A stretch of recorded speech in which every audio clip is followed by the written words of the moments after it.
திராவிட இயக்கம் என்று சொல்லிக்கொண்டு பாஜகவை தோளில் தூக்கி சுமக்கிறார்கள் என்று சொன்னால் அவர்கள் பெரியாருக்கு துரோகம் செய்கிறார்கள் என்பதை விட மக்களுக்கு துரோகம் செய்கிறார்கள். கழகங்கள் இல்லாத தமிழகம் என்கிறார்கள், காங்கிரஸ் இல்லாத பாரதம் என்கிறார்கள், இடதுசாரிகளே எங்கள் முதன்மை எதிரிகள் என்கிறார்கள். இந்த முழக்கங்கள் எல்லாம் எந்த பின்னணியில் இருந்து வருகின்றன? ஏன் பிஜேபியை நாம் எதிர்க்க வேண்டும்? அவர்கள் சராசரி அரசியல் கட்சி அல்ல.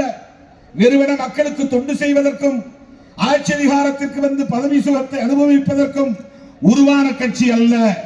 அவர்கள் இந்தியாவை அவர்கள் விரும்புகிறபடி மாற்றி அமைப்பதற்கு, புதுப்பித்து கட்டுவதற்கு உருவாக்கப்பட்ட ஒரு பாசிச இயக்கம், மிக மிக ஆபத்தான ஒரு இயக்கம்.